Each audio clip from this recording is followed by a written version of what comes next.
Ma'am, okay na ho kayo ah. Kita na lang po tayo sa next session ninyo. Off po ko kasi bukas eh. Diba, ingat po kayo. Bye. Kuya, Oh, Loe. Bakit? Anong problema? May sakit ka ba? sinabutan pa kita dito. Para kasi... Naro na kasi sakit sa ulo ko. Saka yung chan. Paratang nalasang ko yun. Ha? Sino? Paano? Kaya, Loe, seryosong bagay yan ah. Kaya mabuti pa, umupo ka muna dito. Di ka. Upo ka muna. Papatingin kita dun sa kaibigan ko, doktor ah. Hintayin mo lang ako dyan. Wala ka na ng silbi, pabigat ka pa! Dadagdagan mo pa problema ko? Hindi na kita dapat sinama dito eh! Okay ka lang? Anong problema? Nakakasawa ka rin eh, no? Ang lakas ng loob mong mangarap, eh wala ka naman alam! Wala kang pinag-aralan, di ba? Di ba? Wala akong silbi, kuya? Ha? Wala akong silbi? Ano sinasabi mo? Wala akong silbi, di ba? Loe, ano sinasabi? Wala akong silbi! Wala akong silbi! Wala akong silbi! Loe, ano ba? Wala akong silbi! Wala akong silbi! Wala akong silbi! Hoy, Loe, ano ba? Sabi ko sa'yo, wala akong silbi! Umuha lang ako sa gusto mo, di ba? Wala akong silbi! Akong silbi, di ba? Pero umuuna ako, di ba? Umuuna ako! Umuuna ako! Wala akong silbi!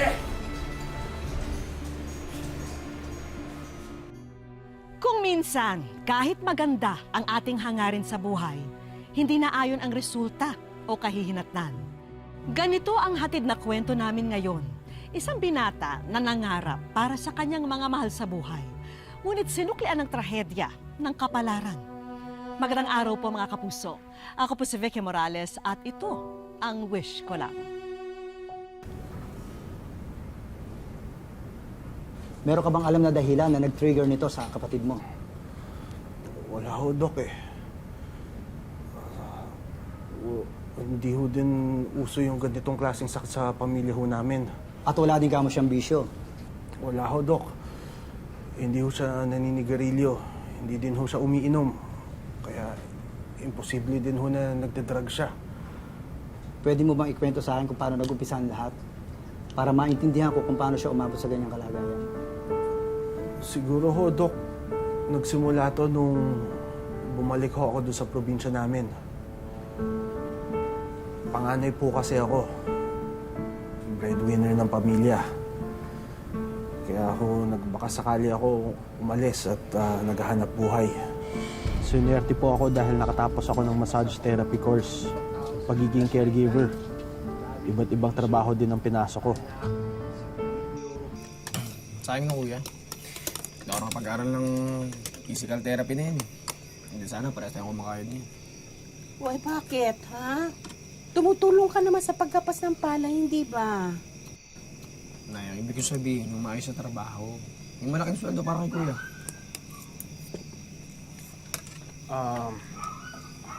Sa totoo nga lang ho, mas okay nga ho sana kung may makakatuwang ho sana ako sa paghahanap buhay. Eh di kuya, sama mo na ako sa Nueva Ecija. Makakahanap naman ako ng trabaho dyan, panigurado eh. Hindi, dito ka lang. Hindi ka aalis. Nay, 17 na po ako. Eh, mukhang malabo naman na makapagtapos ako ng pag-aaral. Saka nasasayang lang yung buhay ko dyan sa pag-apas ng abakay. Nay, gusto ko lang tumulong.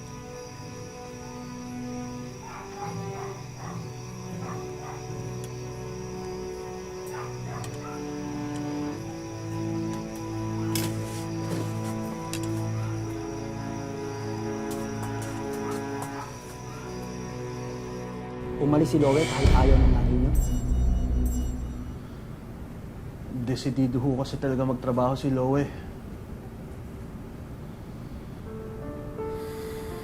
Kasalanan ko din to. Bakit naman? Dahil ako ho ang nagdala sa kanya dito. Akala ko ho, siswertehin din siya. Kagaya ko.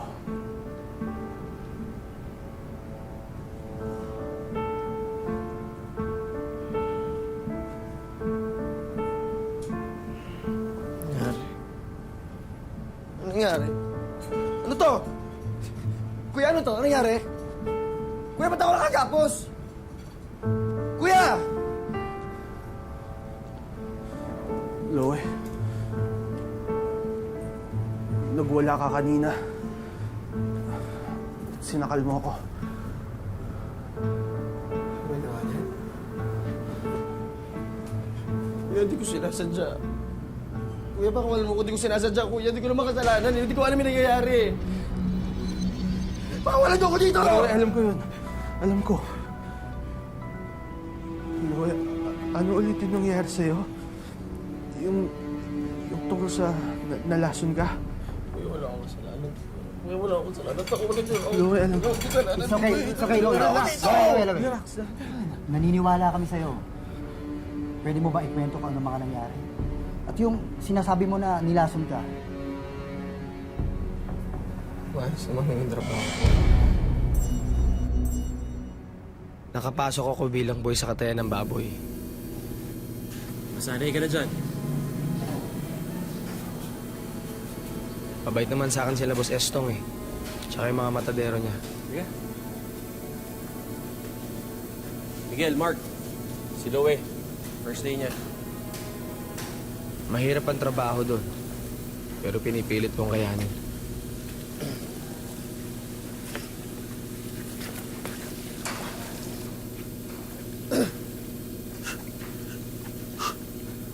Sige, kaya mo yan. Hinga-hinga ka lang.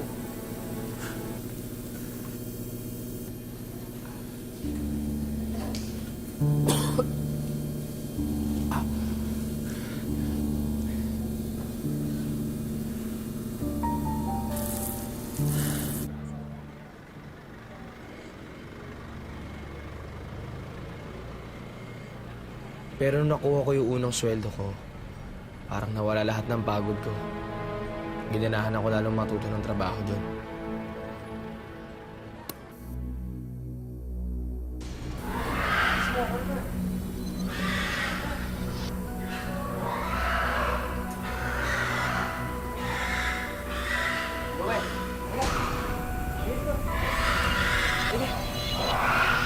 Gusto mo malaman kung ano yung sikreto namin? Kung bakit malakas kami? Di ba 2 araw na tayo walang tulog? Ito ginagawa namin. Ulit tayo. Kaya gusto ba yan? Ito. Tulungan mo nga ako. May cellphone ka ba dyan? Ilawan mo naman kami. Ha? Ilawan mo ako ha? Ako naman. Hindi na ako pa dyan. Ilawan mo. Ilawan mo! O, ilawan mo ako. Yan, naka na yan. Naka na yan.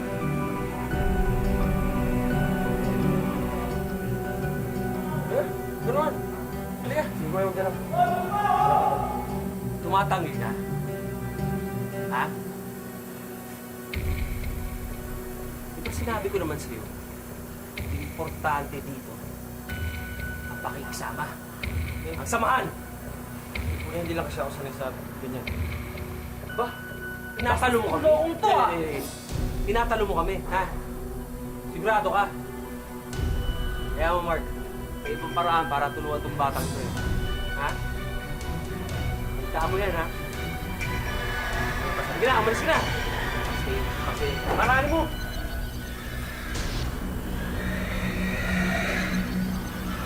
Araw ka din. Ano pang nangyari pagkatapos nun? Tuloy na lang ako ng ang pahirapan ko.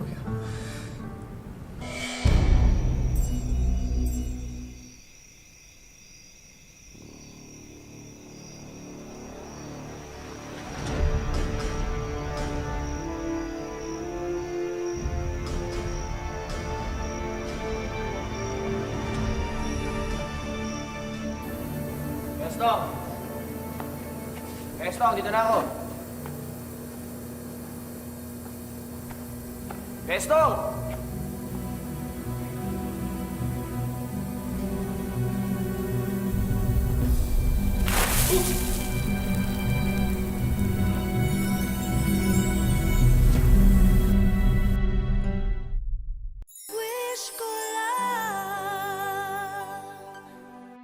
Halos 1 taon na sa kanyang trabaho sa Katayan si Loe.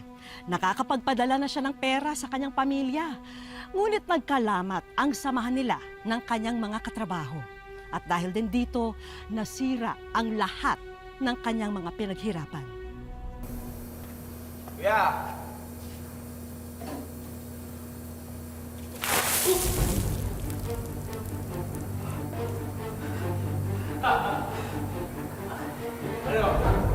Anong bagay sa'yo?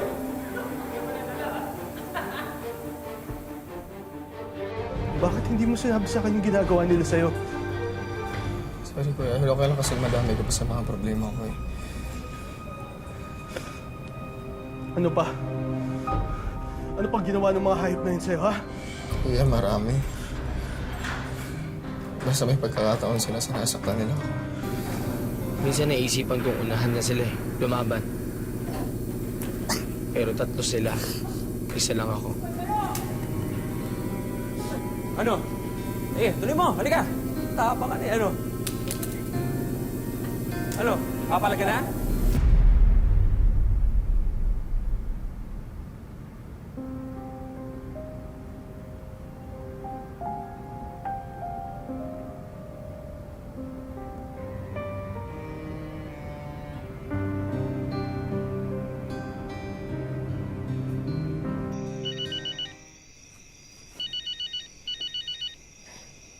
Hello?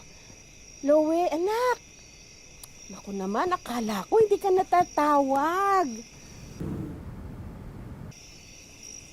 Nak? Hey, ano? May mabuting ako dito.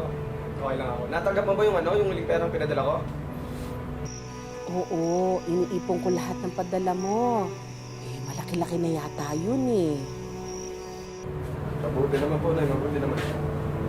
Eh, nak, huwag ka makukulitan sa akin ha, pero baka naman pwedeng umuwi ka na kasi malaki-laki na rin ang naipon natin. Nay, kulang pa kasi yan. Kulang yun sa pagpapagawa natin ng bahay. Hindi, contact case na lang. Malapit na rin ako buhay, ha? Sinungaling ako kay nanay. Ginawa mo lang naman yun dahil mahal mo si nanay. Hindi kasalanan yun. Pero paano yung laso na sinasabi mo? Paano kanila nilaso?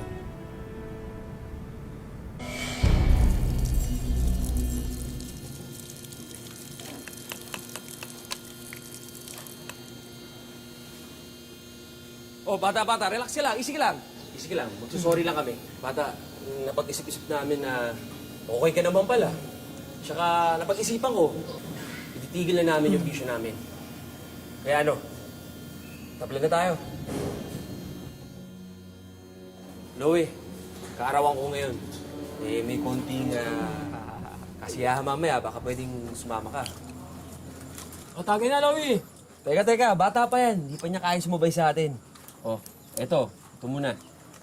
Ito sa'yo. Yan. Sabi ko naman sa'yo, okay na tayo eh. Teka, Mark. Wala nang yelo. Oh, Louie, sumama naman oh. Sige. Yung yelo. Paano? Tara. Eh, andun lang.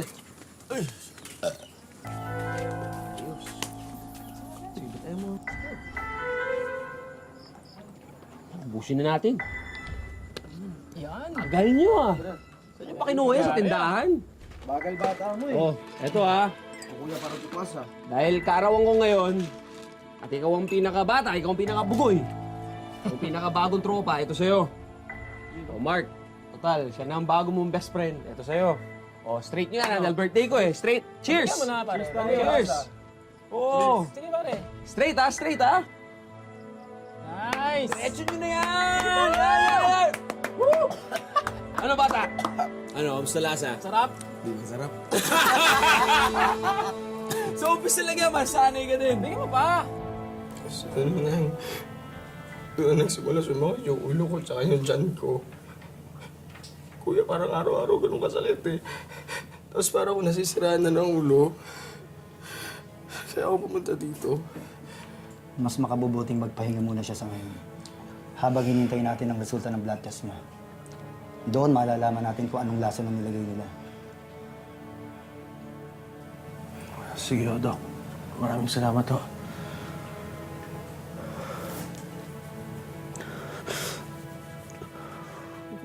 Huwag ka mag-alala, Loe. Ha? Huwag ka mag-alala. Aayusin ko to. Akong bahala. Akong bahala sa'yo. Iuuwi kita.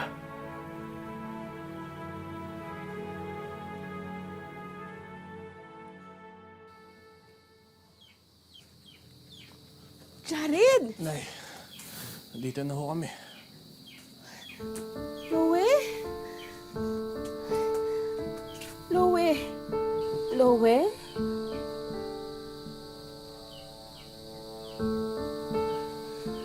Loe, anak? Loe? Bakit siya ganito? Loe? Kawawa naman ang anak ko. Pinagamot ko na po siya.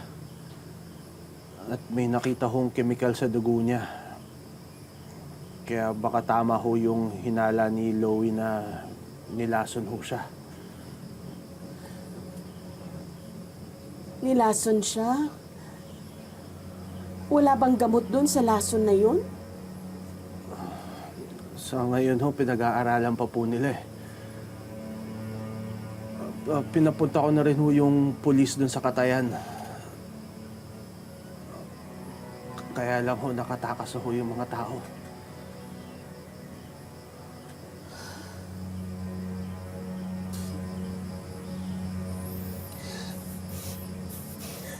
Loe? Loe, bakit?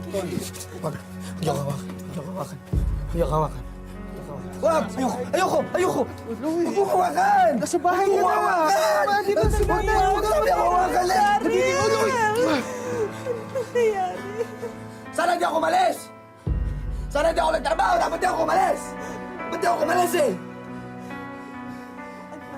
Huwag mo hawakan. Huwag mo hawakan. Huwag mo hawakan. Nasa bahay ka. Hindi kita aanuhin. Oh! Sabi ko walang hawak! Sabi ko walang hawak eh! Sabi ko walang hawak! Sabi ko walang hawak eh! Sabi ko walang hawak eh! Sabi ko...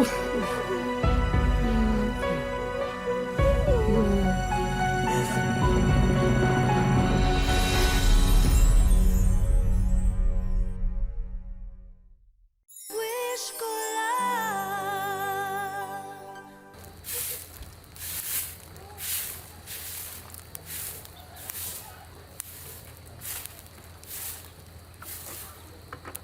Oh, kamusta na po si Loe?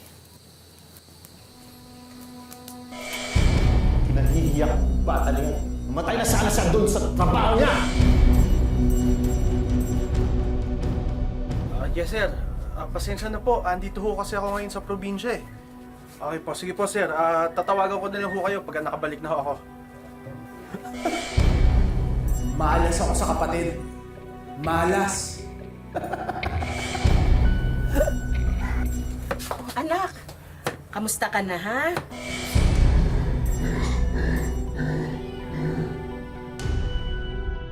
Ang lakas ng loob ng mga hindi ka katulad ni Jared. Alam mo, anak, naisip ko na kapag siguro maigi-igi na pakiramdam mo, dadalhin kita doon kay Mang Andoy. Baka sakaling magamot niya kung ano man nararamdaman mo. Pabigat pa. Inutil! Malas ako sa kapatid. Anak, bakit? Ay, anak! Anak ko! Jared! Noel! Jared, anak ko! Papatayin niya ako eh! Tumigil ka! Huwag mo saktan ang kapatid ko! Huwag mo sasaktan ang kapatid mo!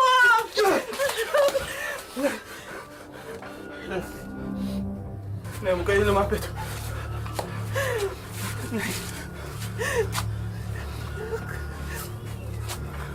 Anak, ako ang nanay mo. Hindi ba? Naalala mo? Di ba ang dami nating pangarap? Anak, di ba magagawa pa rin natin yung bahay? Nay, Hindi ba sabi mo paaaralin mo yung mga kapatid mo? Di ba si Juhin ha? Si Linggay? Naalala mo? Anak, natatandaan mo ako, di ba? Ako yung nanay mo. Anak, mahal na mahal kita. Anak. Chloe. Anak, huwag ganyan. Mahal kita, anak.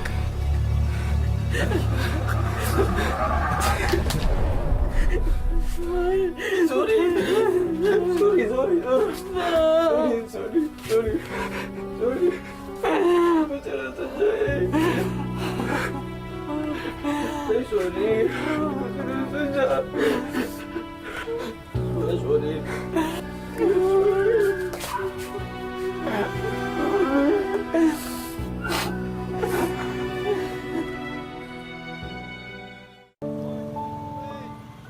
Dito sa Virac, Catanduanes namin kinatagpo ang kuya ni Lowe na si Jared. Sabay na raw kami sa kanya sa pagbisita niya sa kanyang kapatid. Hindi pa po maayos yung kapatid ko ngayon. Noong April 18 po, may nakita po ako sa kanyang kakaibang sintomas. Kasi iba na po yung kanyang kinikilos. Bali, nakunan ko pa po ng video yung kanyang mga ginagawang kakaiba. Parang hindi po yung si Louie yung nakikita ko. Pagdating namin sa kanilang barangay, Tol, kumusta ka na? isang kalmadong Lowe ang inabutan namin. Kumusta ka na? Ha? China ako. China ka na? Kung pakikinggan daw ang sinasambit niya, makukumpirma na may problema siya sa pag-iisip. Wala pang sakit si Louie. Laging akong tinutulungan, ayaw niyang napapagod ako.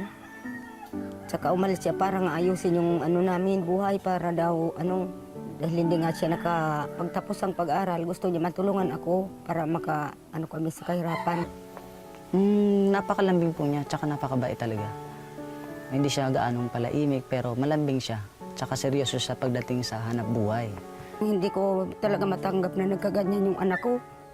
Para akong natulala yung pagbaba nila dyan sa kasi kuya niya. Tsaka umalis siya maayos, pagdating niya gano'n na. Labis din nilang binabantayan kung susumpungin siya. Dito raw kasi nagiging bayolente ang binatilyo at nakakapanakit na ng kapwa. Sabi ko, Diyos ko, bakit ako binigyan ng ganitong pagsubok? Parang hindi ko kakayanin. Pero nananalangin din ako sa Diyos. Nasabi ko, Diyos ko, araw at gabi nananalangin akong bumalik ang anak ko kasi parang hindi ko talaga matanggap na nagkaganon siya. Kaya naman kahit masakit para kay Nanay Josefina, hindi siya nagdadalawang isip na igapo sa higaan na lang si Lowe sa mga araw na nagiging marahas siya. Kailangan siyang itali kasi tumatakbo siya ng hindi niya alam, hindi alam kung saan pupunta. Tsaka balay mo, naagawan ako niya minsan ng itak kasi nagbukas ako ng sardinas, yun ang natakot ako. Tapos tumakbo dito sa dito sa kabilang bahay, tinaga-taga niya yung ito, mga inuupan ko.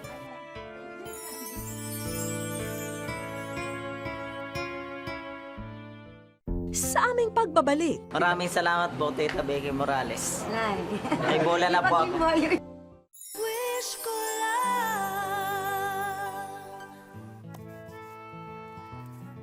nakabihis ang mag-iina nang bisitahin namin sila kinabukasan. Papasyal daw kasi sila sa bayan. Pero sa kanilang paglabas sa bahay, napansin nila ang isang liham na nakasabit sa may bintana. Sa wish ko lang po. Pamilyar ang liham na yon para kay Jared dahil ito ang sulat na pinadala niya sa wish ko lang. Sa sobrang pagmamahal ko po sa kapatid ko, para sa kanya talaga yung lahat ng ginawa ko po. Habang buhay ko talaga hindi na siya gagaling-alagaan ko siya. Kasi kung hindi dahil sa kanila, wala ako dito. Mahal ko sila eh. Pero ang mas nakakahanga ng mga sandaling yon ay si Lowe na maayos ang kinikilos. Pipilitan ko pong gumaling na para makatulong po sa inyo. Isang mahalagang tao ang dadayuhin namin ngayon.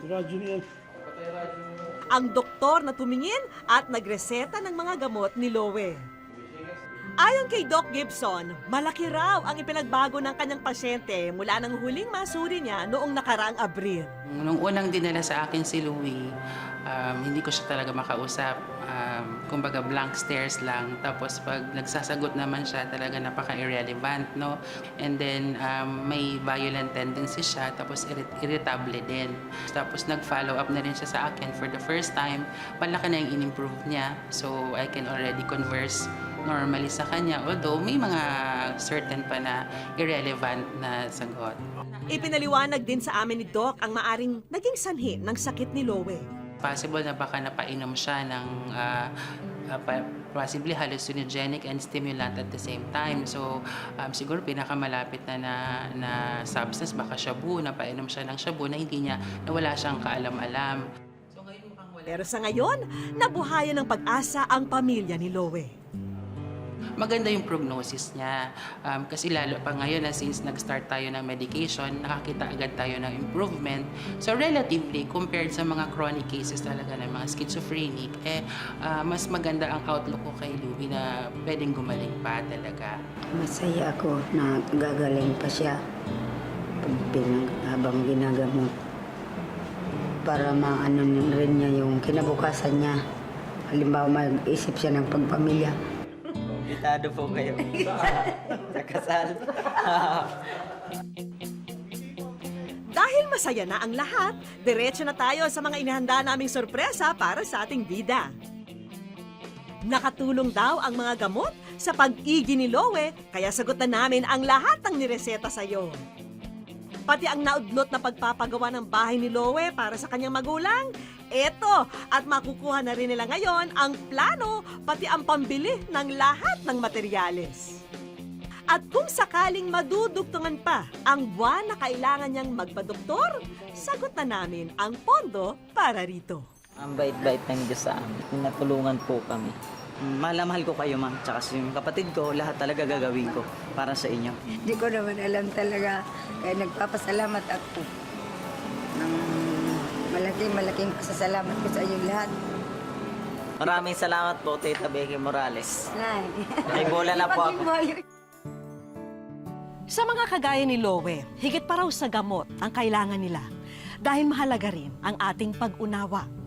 Dito rin masusukat ang ating hangganan ng tunay na pagmamahal kapag tayo'y handang magtiis at magtiyaga para sa kapwa nating nangangailangan ng kalinga.